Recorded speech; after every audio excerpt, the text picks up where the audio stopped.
영화를 보셨습니까?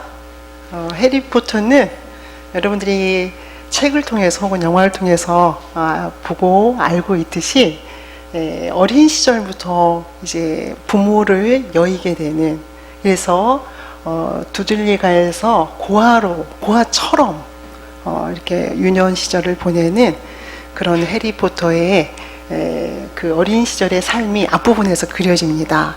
그런데 그렇게 불행한 어린 시절 혹은 유년 시절을 보낸 이 해리포터가 마법 학교인 호그와트에 입학하기 위해서 이제 그 기차역에 그 벽을 뚫고 들어가는 장면이 보이잖아요. 이제 그런 장면이 보입니다. 그런데 다른 친구들 같은 경우에는 이제 부모들의 응원과 또 부모님들의 후원을 받고 입학을 하게 되는데, 해리인 경우에는 혼자 입학식에 가게 되는 거잖아요. 그런데 이제 그것을 바라보고 있는 많은 독자들, 책을 읽는 사람들은 혹은 영화를 보는 사람들은 마음이 많이 아픕니다. 그런데 마치 하나의 명장면처럼 해리포터가 그 마법학교에 딱 입학했을 때 은행을 가게 되는, 그 해리를 이끌고 은행을 가게 되는데, 그 은행문이 딱 열리면서 해리에게 남겨진, 부모님들이 남겨주고 간 그 유산이 딱 보여지는 그런 장면이 나타납니다.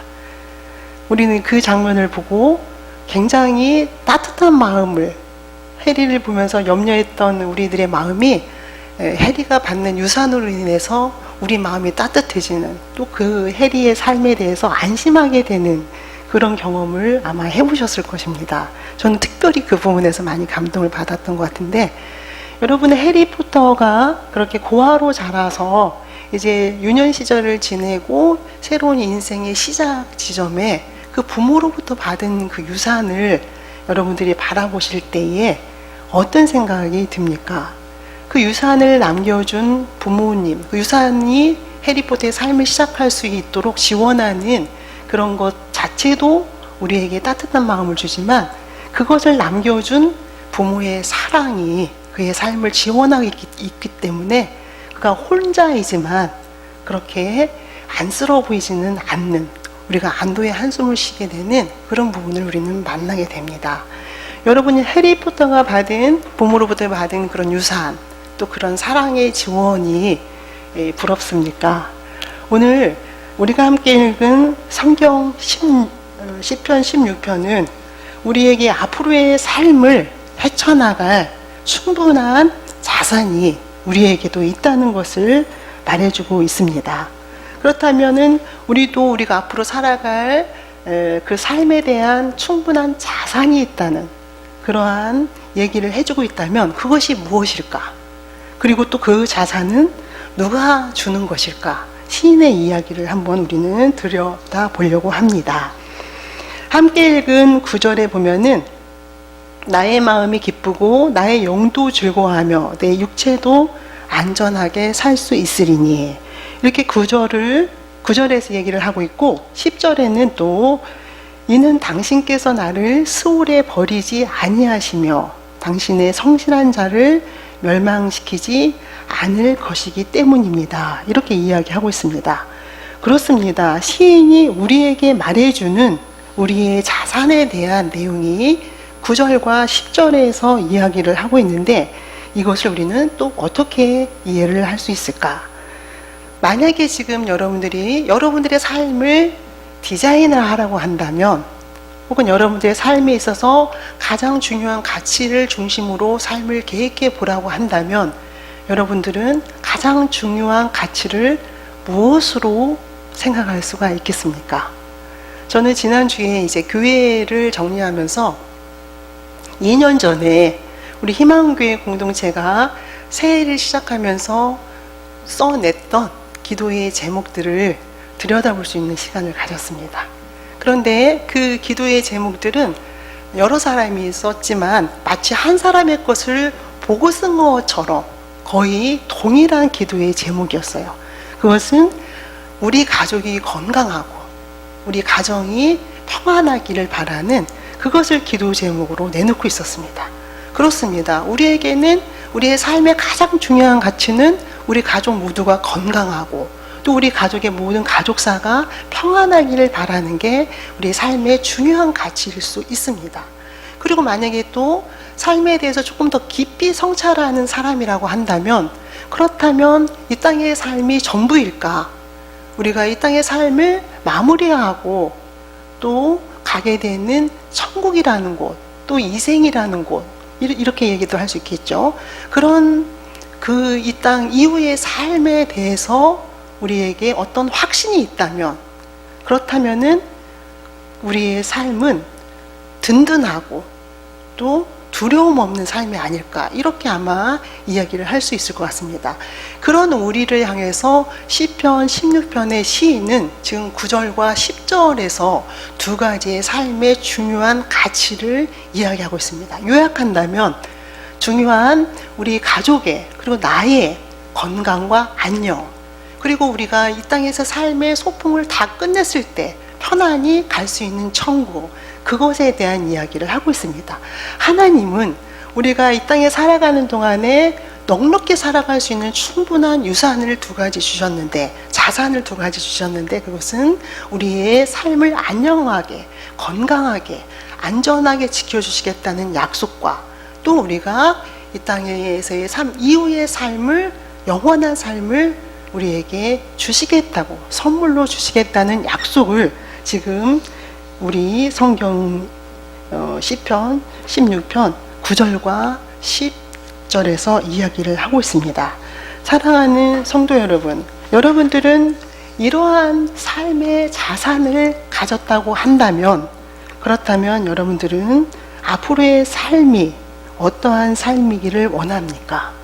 그렇다면 여러분들은 아마도 거침없이 담대하게, 혹은 인생을 즐기면서 여유 있게, 여유롭게 살 수 있는 그런 가치가 우리 가슴속에 우리를 든든하게 지키는, 우리를 흔들리지 않게 하는 그런 가치가 뿌리내리고 있는 거라면은 우리는 마음껏 우리의 삶을 펼치면서 나아갈 수 있는 게 아닐까, 그런 생각을 해볼 수가 있습니다. 그렇습니다. 바로 여러분들은 하나님 안에 있는 그 삶을 통해서, 하나님께서 제시해 주는 그런 삶을 통해서 우리는 세상을 향해서 담대하고, 그리고 아무런 거리낌이 없이 살아가고 있는 거 맞습니다.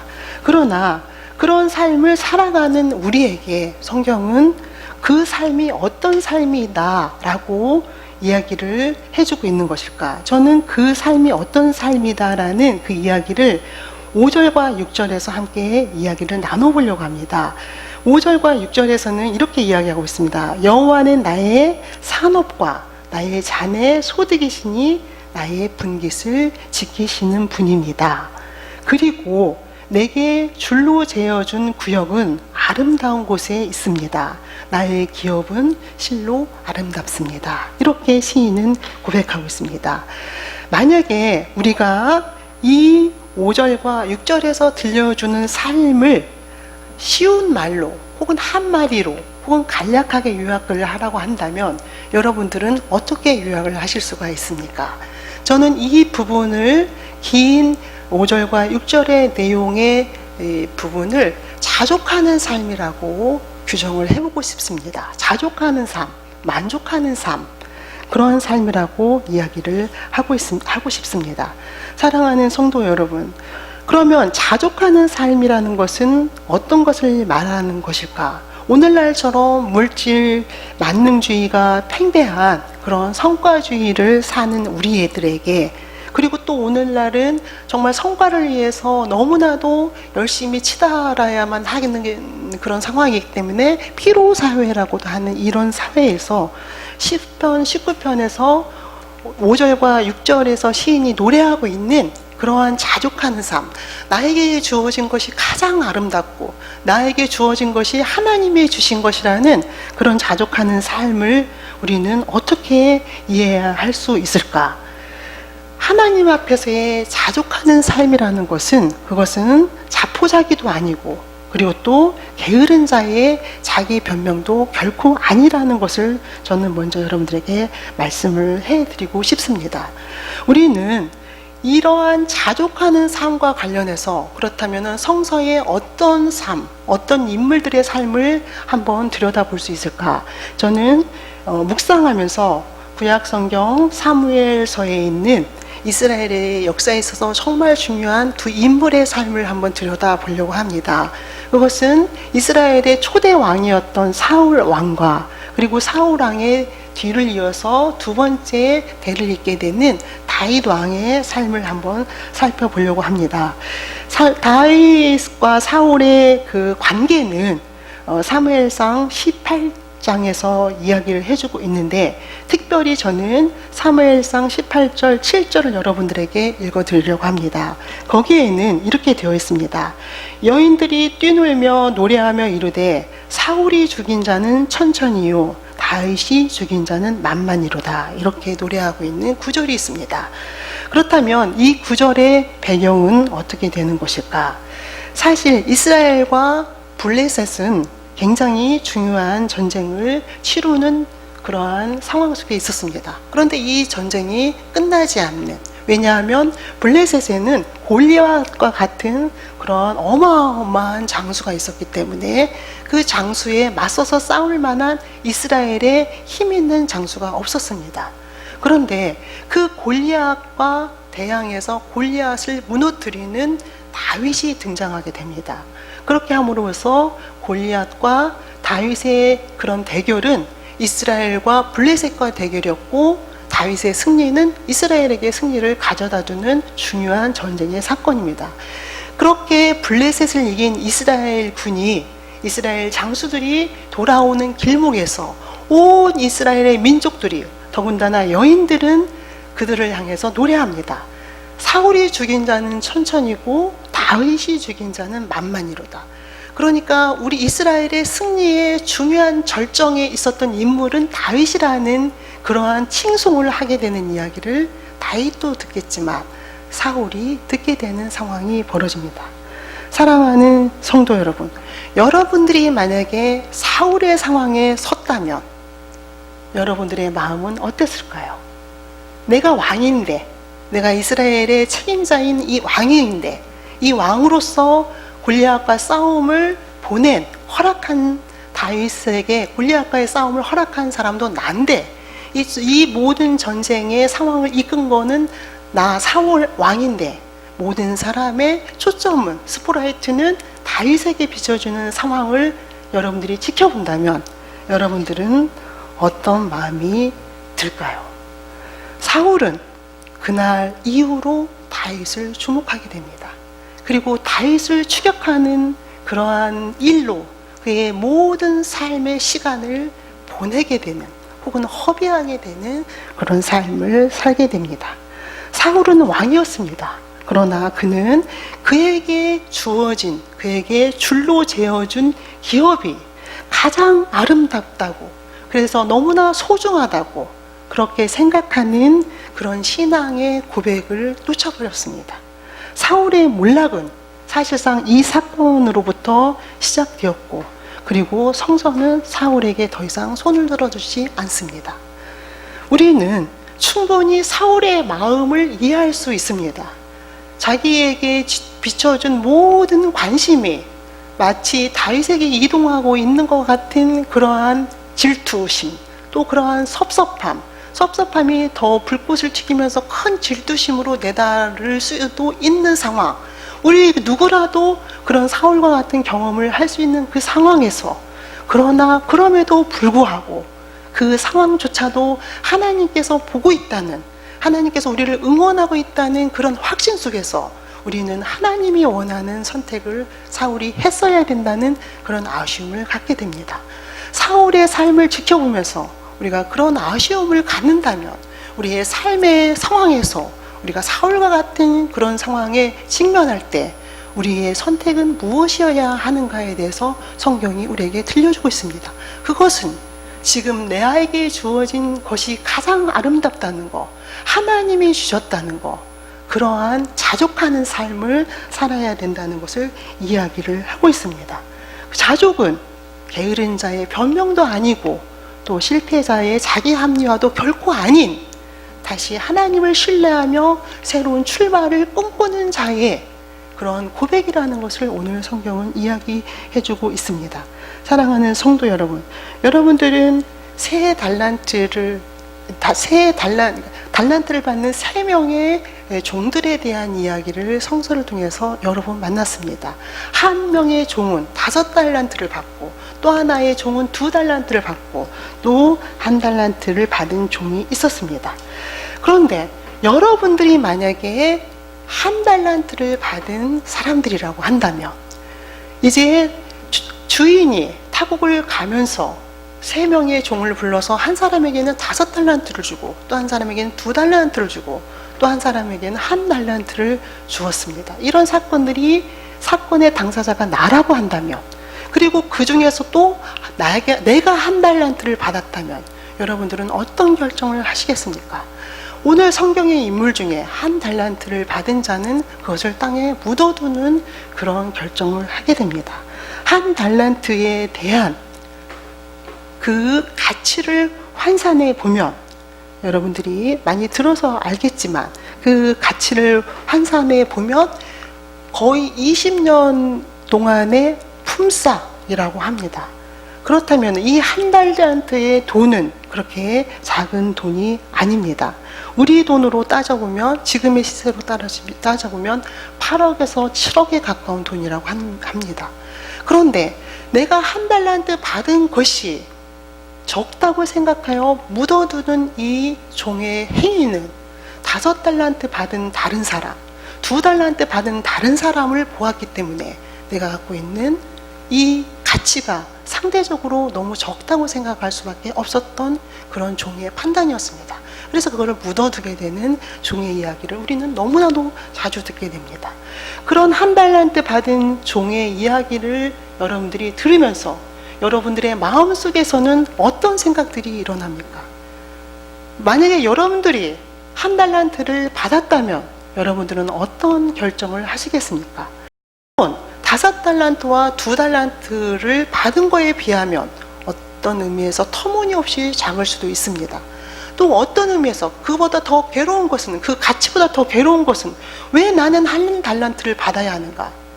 2달란트, 5달란트 받은 사람과 비교해서 나의 삶의 위치와 또 내가 살아온 그러한 수고가 뭐가 부족하단 말인가? 라는 생각을 할 수도 있습니다. 그렇기 때문에 그것을 그냥 묻어두는 그런 결정을 할 수도 있습니다. 그러나 성서는 우리에게 이야기하고 있습니다. 묻어두어서는 안 된다는 이야기를 하고 있습니다. 네가 받은 그 1달란트, 그게 너에게 가장 소중하고 아름다우며 그것은 하나님이 주신 선물이라는 것을 오늘 성경은 이야기하고 있습니다. 사랑하는 성도 여러분, 우리에게 이미 약속되어진 축복, 그것은 이 땅의 삶을 우리에게 책임져 주시겠다. 그리고 우리가 죽음 이후의 삶 또한 하나님께서 책임져 주시겠다, 돌봐주시겠다고 하는 그 약속이 있다면, 그거 외에 일어나는 많은 일들은 이제 하나님께서 우리에게 주신 것이라는 신앙의 고백 속에서 가장 가치 있고 또 가장 아름다운 것이라는, 누구 것에 또 어느 것에도 비교할 수 없는 가장 가치 있는 것이라는 그런 고백 속에서, 그런 자족 속에서 여러분들이 살아갈 수 있기를 축원합니다. 오늘 성경은 우리에게 이야기하고 있습니다. 우리는 하나님으로부터 우리의 모든 것을 다 받았다는 것을 이야기하고 있습니다. 그렇기 때문에 없는 자처럼, 빈곤하는 자처럼 그렇게 조바심을 가지고 살아가는 삶이 아니라 우리에게 주어진 것이 가장 최고의 것이라는 것을 고백하면서 살아갈 수 있는 삶을 살아가라고 우리에게 격려하며 목소리를 높여서 이야기하고 있습니다. 고린도후서 6장 10절에는 이렇게 이야기하고 있습니다. 근심하는 자 같으나 항상 기뻐하고, 가난한 자 같으나 많은 사람을 부유하게 하고, 아무것도 없는 자 같으나 모든 것을 가진 자라고 이야기하고 있습니다. 우리는 모든 것을 가진 자라고 이야기하고 있습니다. 그러므로 모든 것을 가진 우리는 모든 것을 잃어버린 자처럼 살아가지 않기를 바라는 그런 하나님의 당부에 귀를 기울일 수 있는 여러분들이 되시기를 축원합니다. 오늘 시편 16편에서 그렇게 살아가는 우리에게 하나님은 우리에게 11절에서 다음과 같은 약속을 하고 있습니다. 주께서 생명의 길을 내게 보이시리니 주의 앞에는 충만한 기쁨이 있고 주의 오른쪽에는 영원한 즐거움이 있습니다 라고 시인은 고백하고 있습니다. 그렇습니다. 하나님이 나의 삶의 공간이고 또 하나님이 우리에게 줄로 재어준 구역이 가장 아름답고 또 그것을 지켜주시는 분이 하나님이라는 고백 속에서 우리는 반짝반짝 빛나게 살아가는 우리의 구역을 또 우리에게 주신 아름다운 기업을 반짝반짝 빛을 내며 살아갈 수 있는 그러한 삶을 살으라고 이야기하고 있고, 그것이 바로 11절에서 고백하고 있는 것처럼 생명의 삶이라는 것을 고백을 하고 있습니다.